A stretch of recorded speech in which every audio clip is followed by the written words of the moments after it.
Hey guys, this is No Solution. I'm Scott, and today we're going to talk about one of the biggest trends going on in the vinyl community. Remember CDs? These plastic pieces of trash that nobody wants anymore and nobody buys? Well, they're back, you guys, and I'm going to break down all the reasons why and what I think about it. But first of all, before we get into that, if you could throw a like on this video, that would really help the channel. It helps YouTube show this video to people who might not have seen it before. And if you enjoy content like the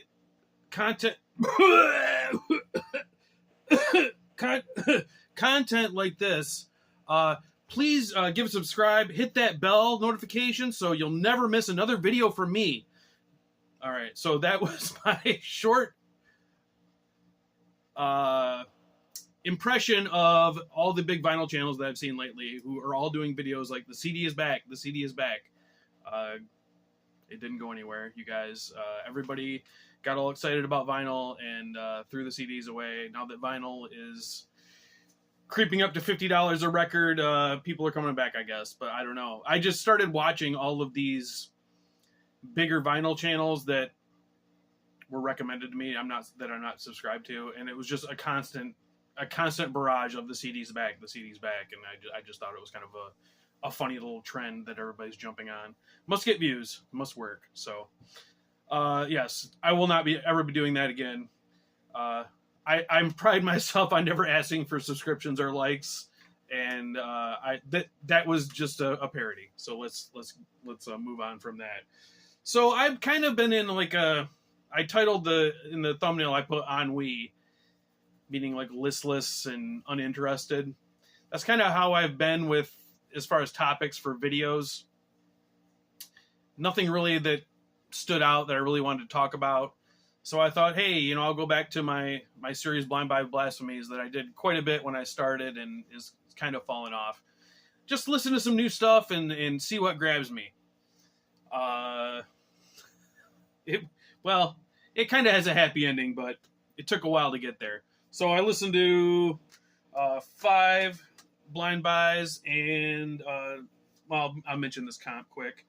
And then I did bring down a movie also to talk about, so that'll be at the end. A booby 90s boner comedy that was just re-released on Blu-ray that I'm a big fan of, so I'll talk about that at the end. I put in this comp just kind of to get a sampling of bands I hadn't heard before. So this is called Preachers of the Underground Volume 2. I really enjoy that title. Not Today, Satan, I Want to Rock. So this is a Christian metal compilation from Rock's Records. I got it free with an order. And it's pretty lengthy. I think it comes close to the 80-minute mark. It's got some exclusive songs. Some exclusive, I think probably some have been released by now. Then some older stuff, and then some newer bands on here.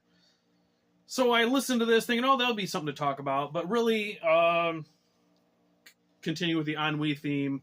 Not really. Like, a lot of fine stuff. This has a lot of kind of traditional metal, power metal, some thrash, some more death thrash, I guess you would say. But nothing that exciting, I guess, that I would really want to recommend. The first song, actually, I thought was the best. It's a band called The Sacrificed, and the song is Deceiving the Very Elect. I would call this power metal. Very, very fun song. Vocal. I guess if I had to give like a secular comparison of what they sound like, I would say kind of Queensryche. Definitely the vocals are in that Jeff Tate vein. And I really enjoyed, there's like samples of news broadcasts. I don't know what kind of news, but some kind of conspiracy theory about the government creating holograms in the sky to make people think that aliens are coming to distract from the rapture. I don't even know. I didn't really quite understand what they were talking about, but it was so fucking wacky and out there. I really did enjoy that. The rest of it, a lot of stuff that's fine. I did enjoy the band Chosen Stranger. I think they only put out one album, and they're now defunct. The song is called He Won't Hurt You. It's very just super AOR, super wimpy, but very catchy. So I did enjoy that. I actually might be picking that up. because that was fun. But yeah, a little bit of Jesus metal. But yeah, that really didn't fire me up too much. So next up is this band, The Reaper's Hand. This is a true blind buy. A lot of my blind buys were like grab bag stuff or like clearance stuff. I bought this in a store in Montreal, the store Cheap Thrills, which I really like. Picked up a few things and went up to the counter to see what was their like new CDs, and this was up there. My phone apparently is racist against Canada because it would kind of work on and off, so I couldn't really look this up at all.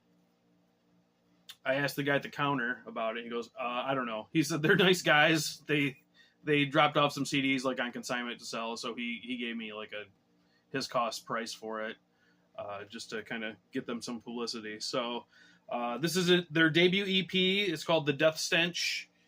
They're from Colombia, but it seems like they're residing in Montreal, Quebec area now. Formed in 2019. Yeah, like I said, this is 2021 on Black Abyss Productions, their only release so far. Now, I have to give them big props for it. It's a slipcase digipack. You pull it out. Oh my God, a different image, a different cover under the slipcase, which so many people don't bother to do. And really nice, like a cutout, die cut deal here. So it opens up that way. Got the whole image right there. And then it continues on inside. You got the lyrics here. Got a sticker.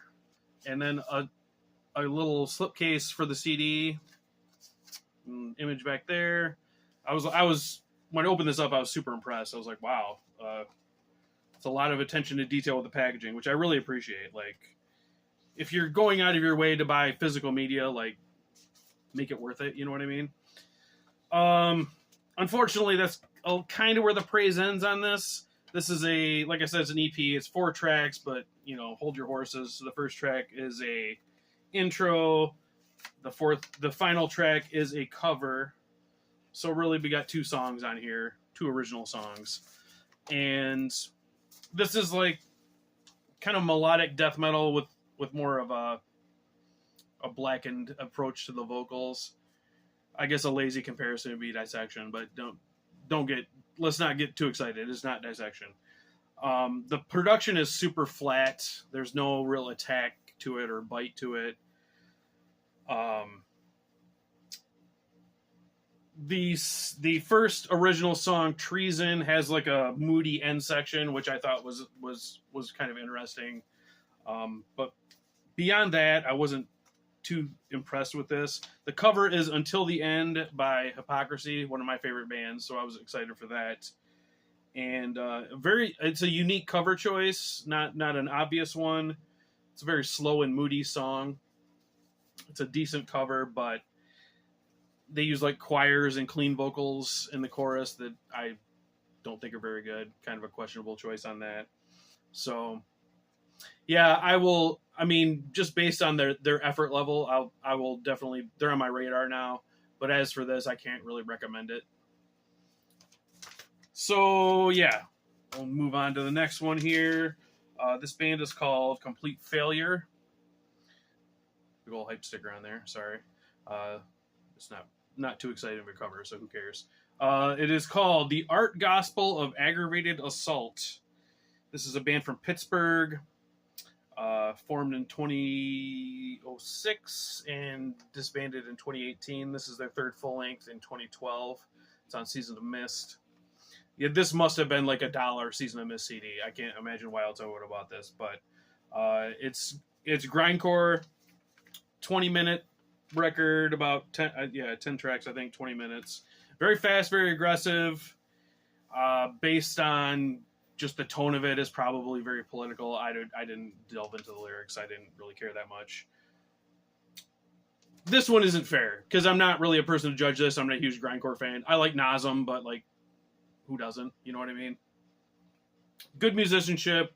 It's reasonably catchy, but I listened to this a couple days ago and I have not thought about it, and I probably will never think about it again. So this will be leaving the collection. If you're into grindcore, maybe check it out. I don't know. Somebody more into grindcore might have a better read on this. There are no reviews on Metal Archives for this band, so I don't know if that means they're not very exciting or just nobody knows about them. They're on Season of Mist, so I don't think people would have noticed. But maybe this is just okay. I don't know. But I'll leave a link below if you want to check it out for yourself if you're into grindcore. All right, so moving on to the next one. Cantata Sanguin, and that very wordy title is On Rituals and Correspondence in Constricted Realities. This is a Finnish band. They were active from 97 to 2014. This is their only full length from 2009. So the gimmick of this is they, rather than have a guitar, they have an extra bass, so 2 bass guitars. Female fronted. The vocals are okay. Not too remarkable, the female vocals, and then there's some growls too that are, I think, kind of unnecessary, and then sometimes I think are just kind of distracting. Very prominent keyboards on this too. The intro, when it started, it's like a mechanized spoken word with industrial sounds, and I was like, oh no, this seems like an art school band.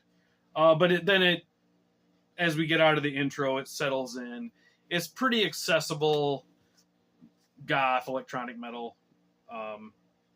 The bass substituting for guitar makes it a little more notable.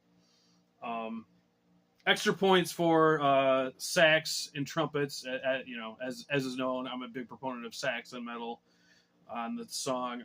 For the Forgotten One, there's a Gregorian chant that ends the album. This is pretty arty. I feel like it's very proud of itself. You know what I mean? But it's different. If you're looking for something different, maybe give it a listen, see what you think.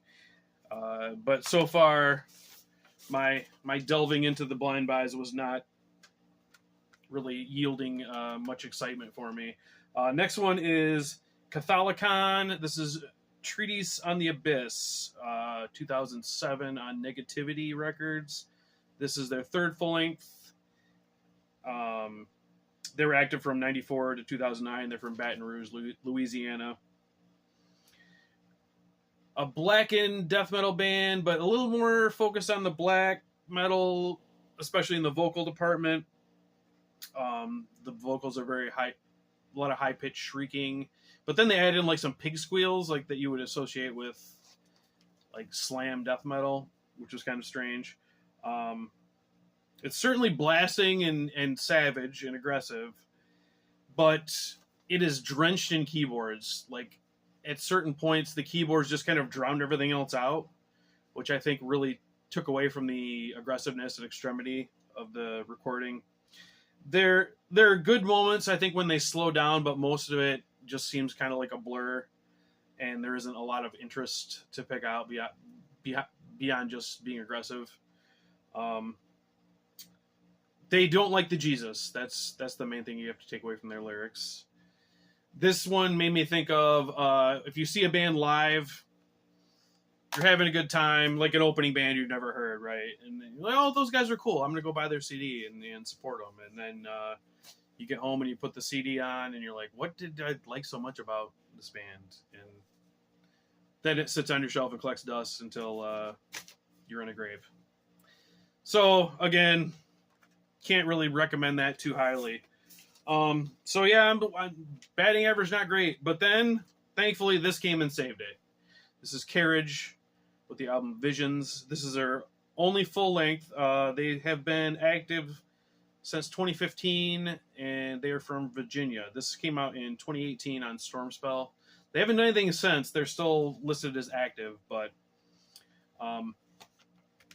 as I'm listening to all these albums, I'm like, am I just being too critical or in a pissy mood? Like I'm not really connecting with anything. Like what's going on? Within the first minute of this, I was like, no. This is good. I'm connecting to this. This is a good album. Traditional heavy metal in the 80s style with occult kind of themes. The vocalist big shout out to the vocalist, Robbie Rainey. Sorry, I'm staring at my notes here. There's a lot of high pitched kind of screams reminiscent of Halford, and kind of a little bit kind of in between Halford and King Diamond, those kind of vocals. But awesome riffs and solos. There's a touch of keyboards in there just kind of for atmosphere, but they don't overwhelm everything. Just the stereotypical like fist pumping, headbanging heavy metal album. Just a great time all the way through. Tales of magic and sexy witches. Like, you can't. What more do you want? Like, if you're looking for like a traditional heavy metal album, I can't recommend this highly enough. I hope these guys continue, because this is an awesome one. Carriage with Visions. So, what? 1 out of 6 that I thought was good, but I found a good one. So that made me happy, and that made me excited to do a video and kind of share it with you guys, if that sounds like something you would enjoy.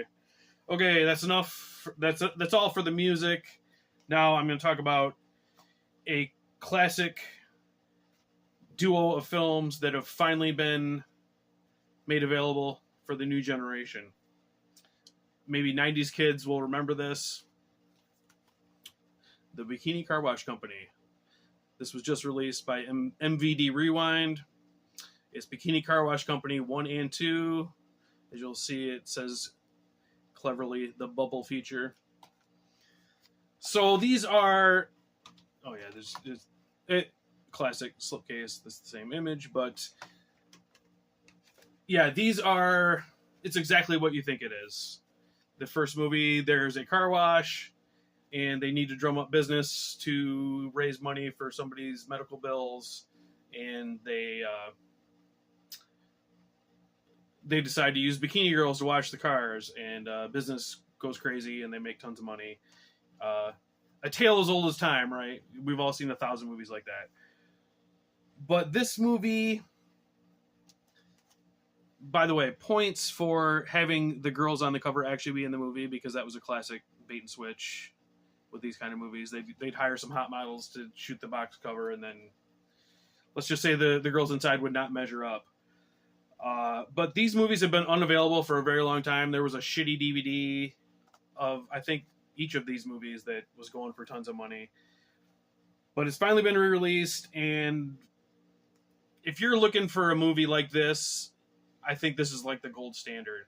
It's nonstop, basically nonstop nudity. There's there'll be plot for a couple minutes and some dialogue scenes, and then it will go into like a 3-minute full music video of girls dancing around naked in a car wash. Yeah, Christy Ducati, she only made a few movies, but she's gorgeous, and she's the lead in both of the movies. Naraya Davis, also, who is a Playboy Playmate. She is extremely beautiful and naked throughout both of these movies. If you want to be a perv and not actually watch porn, just want to see naked ladies dance around and have a good time, this is the movie for you. I would definitely recommend it. And I'm such a fucking dork. There's a commentary on the first movie by Jim Wynorski, a famous B-movie director who, uncredited, came in and directed all the like music video nudity scenes. So he has a lot to say about making movies like this and what it was like, and kind of the trials and tribulations and things like that. So if you're interested in that side of it, there's that too. This is available fairly cheap. I got it for under $20 for both movies, and I'm very happy that I did. So, fellow pervs, Bikini Car Wash Company 1 and 2, highest recommendation, 5 stars. All right, that's it, guys. Thanks for watching, and